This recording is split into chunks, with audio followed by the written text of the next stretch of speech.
Abogado, docente universitario, fue embajador argentino ante la OEA, diputado nacional, mandatos cumplidos, ¿no? Porque varios, sí. Dirigente, ante todo, eso explica todo lo demás. ¿Cómo te va, Carlos? Pablo Caruso, Luis Paginiger, en la Radio de las Madres. ¿Cómo estás? ¿Cómo están, Pablo, Luis Pablo? Muy bien y muy gustoso de poder conversar. Para nosotros también, como siempre, Carlos Raimundi, de él estamos hablando y lo saludamos. A ver, Carlos, la semana pasada tuvimos el mismo reflejo, Ernesto Restivo y quien te habla, cuando Milei la emprendió contra Gustavo Petro de comentar al aire una publicación en la red social X que vos hiciste, y básicamente, para resumir, decías: a no confundirse, acá no hay un tema de episodio, no es episódico, no es la característica personal de Javier Milei de que dice lo que piensa, como dijo Adorni, y que no estamos acostumbrados a eso. Acá hay una muy pero muy calculada maniobra política para alinear los intereses de la Argentina con los de los Estados Unidos, entre otras cosas. Más o menos por ahí va el tuit, ¿no? Sí. Desde luego que hay un trastorno de personalidad, ¿no? Hay un problema psicológico claro, porque no se trata de este solo agravio, se trata de una persona con la cual es muy, pero muy difícil entablar una relación, porque vos tenés que o subordinarte, o si disentís un poquito ya sos insultado, agraviado. Quiere decir que rompe cualquier posibilidad de diálogo y todo. Pero ese es el tema de la personalidad. Sí. Yo no tengo los suficientes elementos científicos, profesionales como para diagnosticarlo. Pero indudablemente hay un trastorno, y ahora te voy a decir por qué lo reafirmo. Pero detrás de eso, o sin perjuicio de eso, hay un proyecto, hay una estrategia que está vinculada con un momento del mundo en el cual hay dos países que están en un franco retroceso, en una franca degradación. Uno es los Estados Unidos, con problemas económicos muy serios, con problemas de que su Congreso no le aprueba al presidente los incrementos que necesita para sostener la guerra en Ucrania, para fabricar armas, que tiene una crisis de migración en la frontera con México extraordinaria. Y esa decadencia se expresa en que la nueva contienda electoral que va a haber en Estados Unidos en noviembre de este año es entre Trump y Biden. Eso ya es un semblante de si se trata de un país en ascenso, con pujanza, con futuro, con horizonte, con esperanza, o administrar lo que hay porque no hay otra cosa, porque no ha aparecido otra cosa. Y la otra potencia que está en medio de una degradación ética muy grande es el gobierno de Israel, porque hasta las propias Naciones Unidas le están exigiendo reparaciones, alto al fuego y demás, y no lo hace. Bueno, con esa parte del mundo está alineada el gobierno de Milei,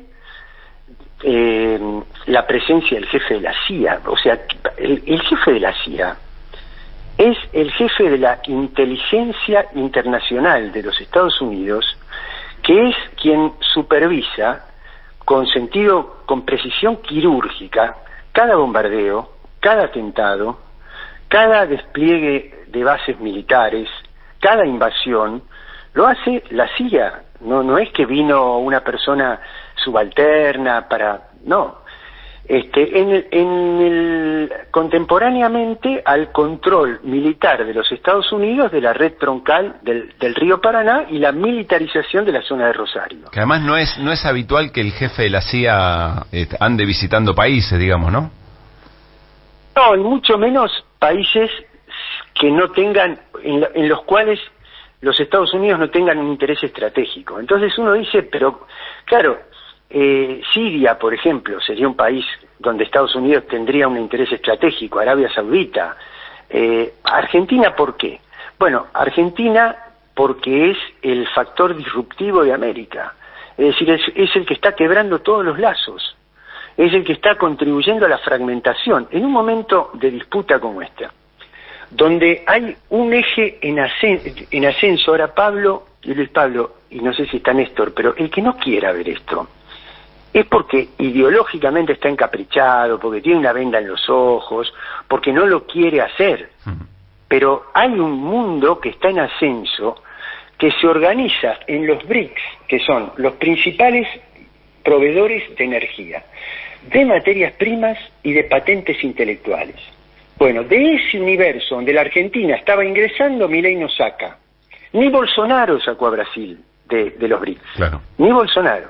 Entonces, esto forma parte de una estrategia. Hoy lo escuchaba a Pedro Brigger, que decía que el otro objetivo de esto es correr, es decir, poner en primer plano un tema internacional para correr del centro de atención los flagelos y las cosas que está viviendo el país internamente. También puede ser, pero a mí me parece que el objetivo estratégico más fuerte es la disgregación de América Latina, de un bloque integrado, en un momento donde, con Europa que se va ausentando del mundo, que va siendo cada vez más obediente y sufriendo las consecuencias de subordinarse a los designios de Estados Unidos y la OTAN, América tendría un papel central, sobre todo si afianzara el eje Brasil-Argentina.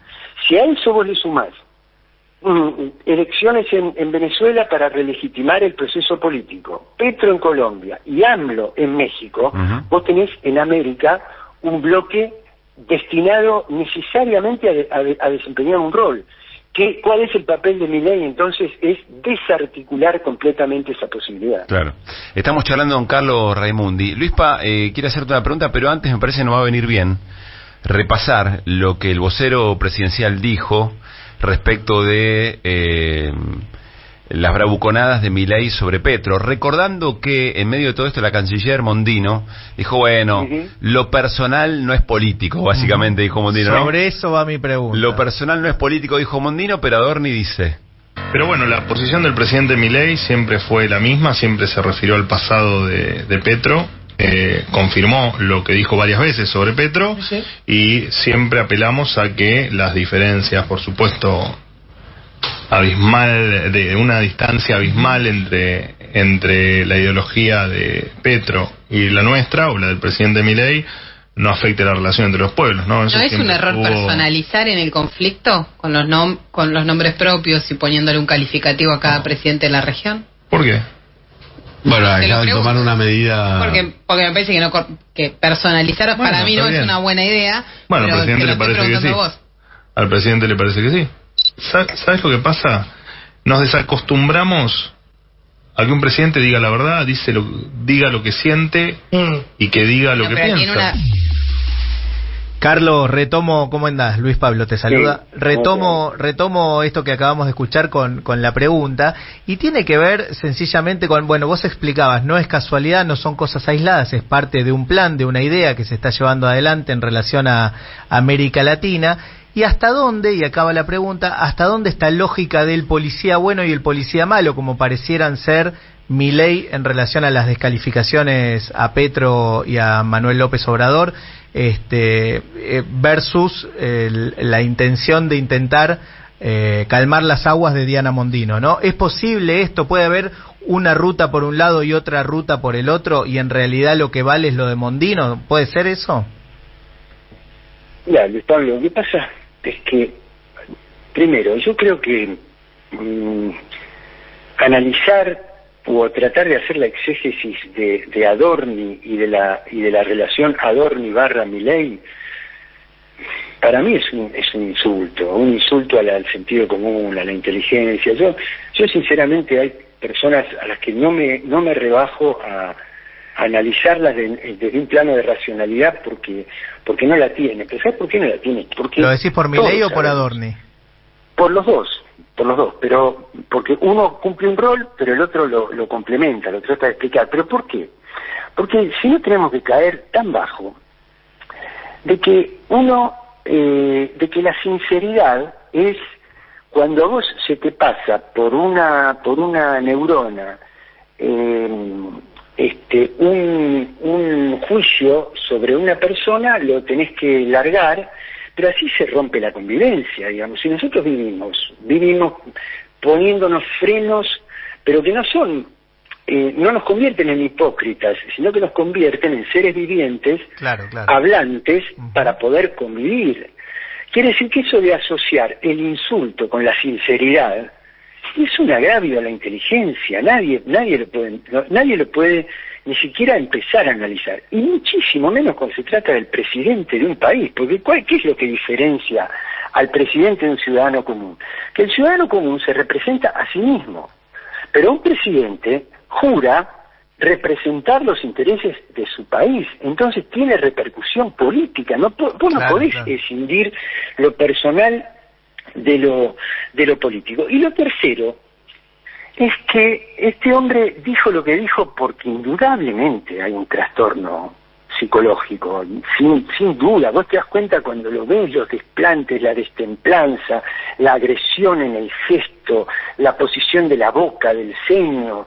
Es decir, es una persona que genera temor, genera tensión, genera agresividad, que vos no podés tener una relación pacífica, reparadora. No, vos tenés siempre una situación en tensión que vos no sabés en qué minuto se va a desbordar, y si vos moviste el dedo de una manera, no se puede vivir así. Por eso te digo que no se puede analizar desde un punto de vista racional. Ahora, este señor en su campaña dijo que las relaciones comerciales son cuestiones de privados.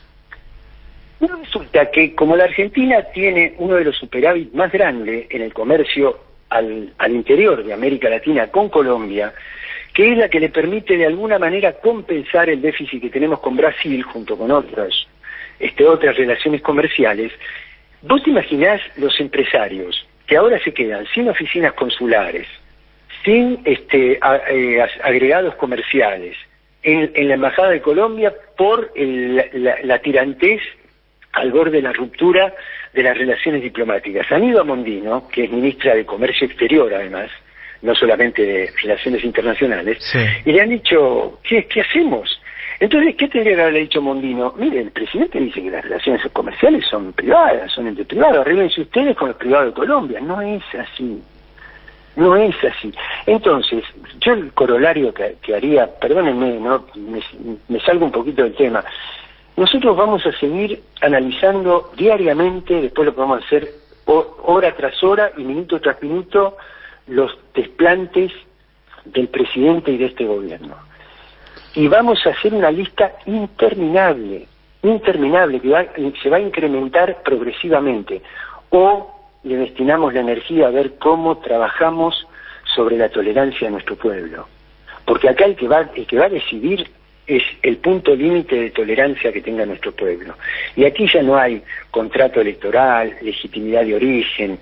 Acá va a llegar un momento que no se va a poder vivir de esta manera, porque las reglas que te van poniendo para la convivencia son imposibles para la relación comunitaria.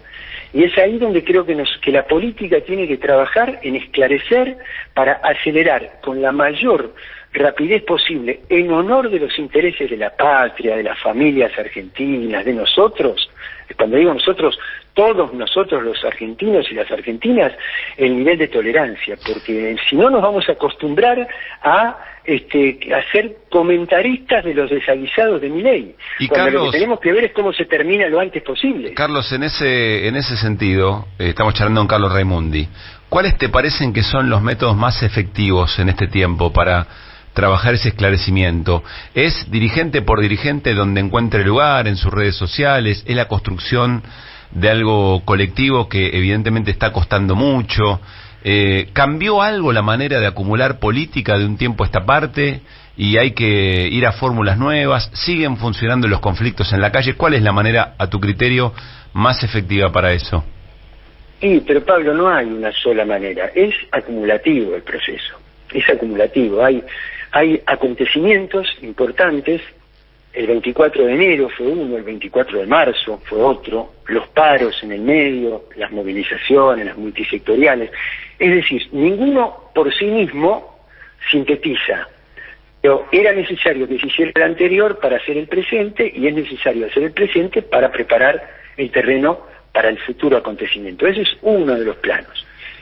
Después, claro, podría emerger un liderazgo carismático, pero si no emerge, hay que reemplazar el liderazgo carismático por pequeños liderazgos más colegiados, menos potentes desde el punto de vista unipersonal, del carisma personal, pero que van llenando ese vacío de relación entre la autoridad política y el sujeto político. Ese es otro de los planos. Eso siempre fue difícil, ¿no, Carlos, en nuestro país, esta última opción?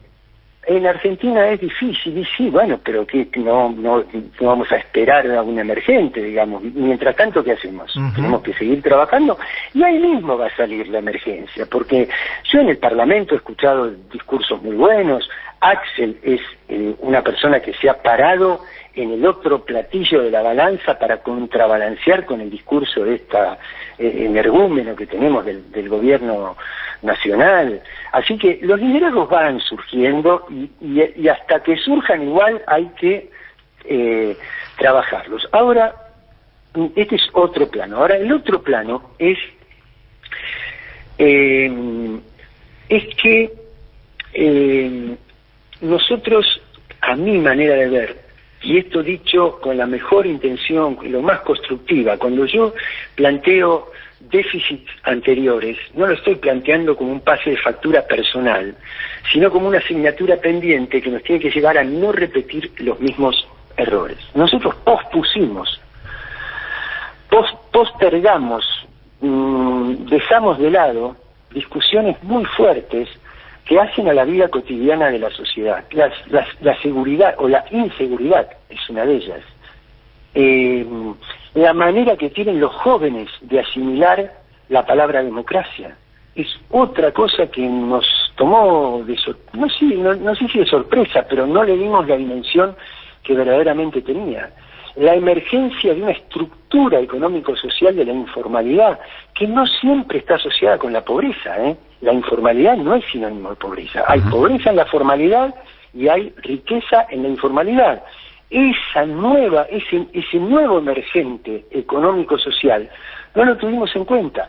Te digo otro, la educación pública. A mí pasarán sobre mi cadáver antes de que yo deje de defender la educación pública. Pero convengamos que la educación pública no tuvo la presencia protagónica que tenía que tener en la formación de pensamiento crítico. ¿Pero por qué te digo esto? Porque si la hubiera tenido, vos no tendrías tantos jóvenes salidos de la educación pública que te dicen yo voto a Milei porque me gusta que se despeine, o porque me gusta la agresión, o porque no la quiero a la otra chorra. Es decir, en algo también tuvimos déficit. Entonces nosotros tenemos que reformular lo mismo el rol del Estado. El Estado es irreemplazable, el Estado es imprescindible para la vida en comunidad. Los impuestos son imprescindibles para la vida en comunidad. Cuando vos tenés un barco, un pesquero, o mejor dicho, un carguero que llega, toma toneladas de cereales y se los lleva para conseguir dólares y te dice, como yo genero la riqueza de este país no tengo que pagar impuestos. Vos tenés que decir que entró por un canal que había sido dragado, que tiene una grúa, un sistema de pesas y medidas, un práctico que lo orienta, una ruta marítima que está trazada porque hay un convenio internacional. Y todo eso lo hicieron las generaciones anteriores, y en función de esa continuidad que hace posible la vida en comunidad es que se tienen que cobrar impuestos. Ahora, lo que vos no podés hacer es justificar el cobro de impuestos abatiendo a un pyme, poniéndole es como si tuviera que aprender 15 idiomas para poder saber cómo tiene que llenar un formulario. Claro. Todo eso lo fuimos dilatando. Entonces, tenemos que dar esa discusión asumiendo nuestros propios errores, empatizando con nuestro interlocutor y fijándole un horizonte, una esperanza, diciéndole que si nos reapropiamos del mar, que si nos reapropiamos del litio, que si nos reapropiamos de la pesca, que si nos reapropiamos de los alimentos que son nuestros, vamos a vivir mucho mejor. Una gesta que no puede ser únicamente para celebrar un mundial. Hay que poner al pueblo argentino en situación de gesta, dándole 3 o 4 grandes esperanzas de futuro. haciendo converger todos estos planos es que yo creo que podemos recuperar nuestra capacidad de representar y de entrar en la conversación con la gente que hoy no quiere entrar en conversación con nosotros. Poner al pueblo argentino en situación de gesta está bien, está muy bien.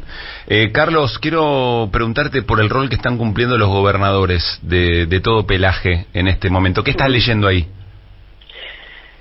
Y qué sé yo, depende qué gobernador, pero a mí me parece que yo creo que esta derrota nuestra fue infinitamente más profunda que la del 2015, porque aquella fue una derrota electoral, política, coyuntural, se pudo recuperar. Esta es una derrota cultural muy fuerte. Entonces, Milei gana porque hay una parte grande de la sociedad que dice, me importa un bledo lo que le pase a la persona que tengo al lado, lo que me interesa es resolver mi problema. Ese es el extremo del hiperindividualismo. Ahora, cuando vos tenés un gobernador que te dice, si a mí me dan el puente, yo entrego la nación, es un estadio intermedio de esa misma de esa misma derrota cultural.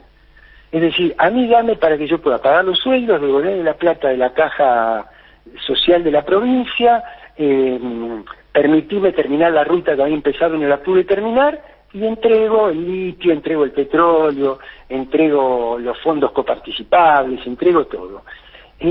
A mí me parece que hay que trabajar mucho y hay que hablar con los gobernadores, porque tampoco se puede gobernar un país, Pablo, si vos tenés en contra las provincias núcleo, digamos, ¿no? Cuando nosotros veíamos el mapa de la Argentina, ¿no?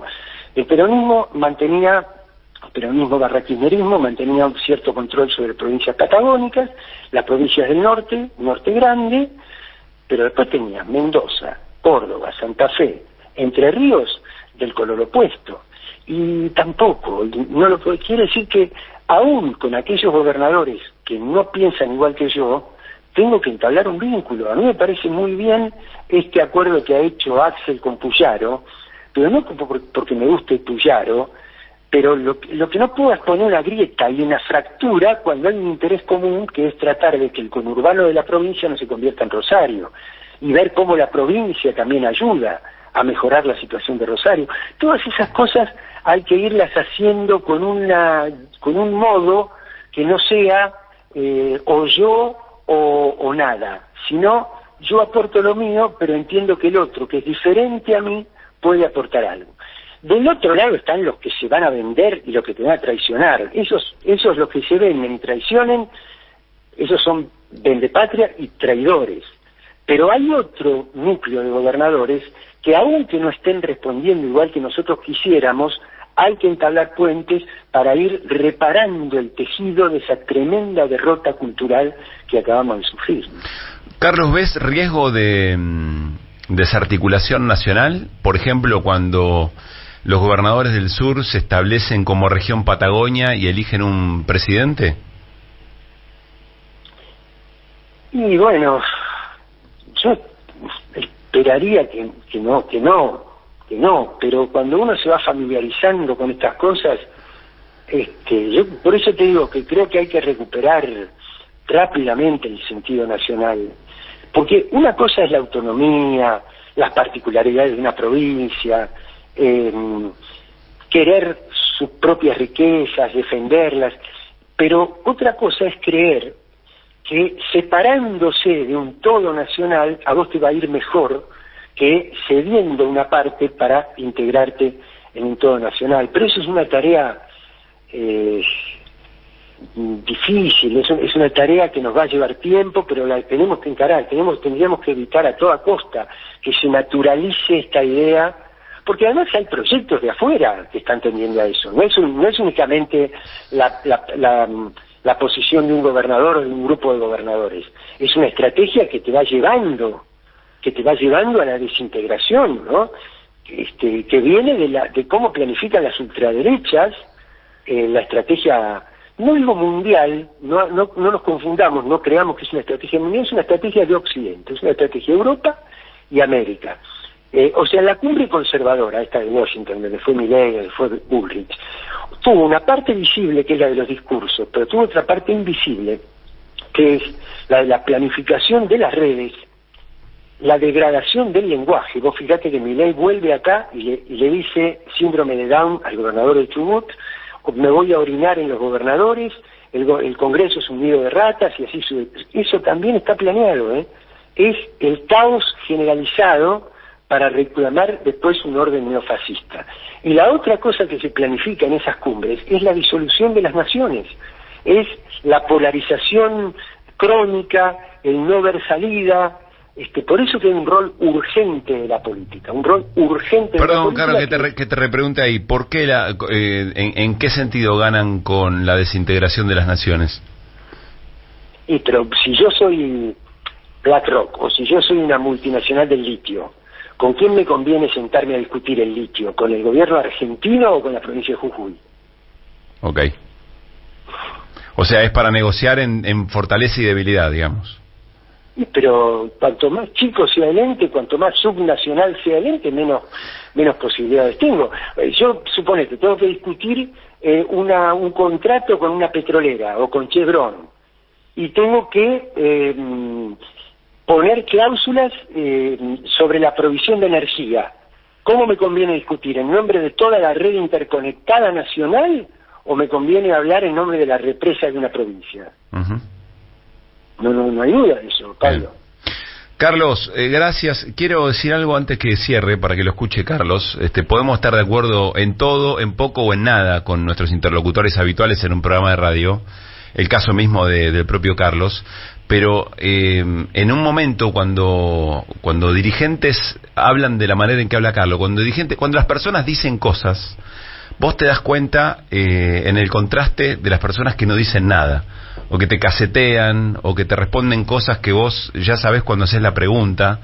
El caso de Carlos Raimundi, a mí siempre me dio esa sensación, que con Carlos en la representación en la OEA, se ganaba mucho por la presencia que efectivamente tenía en ese organismo, pero se perdía mucho en la riqueza de los debates, en una pauperización tremenda que tenemos del modo en que discutimos la política y las cosas que nos rodean. Sacale si querés lo de la política, las cosas que no son comunes, que cada vez que vos escuchás a Carlos y a tantos otros y otras, cuando vos escuchás a personas que dicen cosas, que tienen vocación, que se esfuerzan en encontrar una frase distinta para que no se convierta en cliché y para que nadie levante la guardia, para que penetre la idea y que pueda ser discutida, no para que sea impuesta, a mí me da mucho placer, casi placer vocacional, digamos, ¿no? Porque tratamos de tener conversaciones en la radio para que a las audiencias les resulten interesantes y que después cada quien haga lo que quiera con eso y lo lleve donde quiera.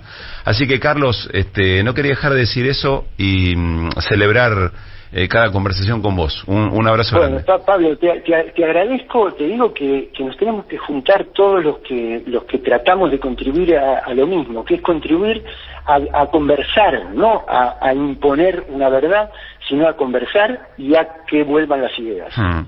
Abrazo grande, Carlos, saludos a la familia también. Abrazo. Chau. Carlos Raimundi, 5 y 6.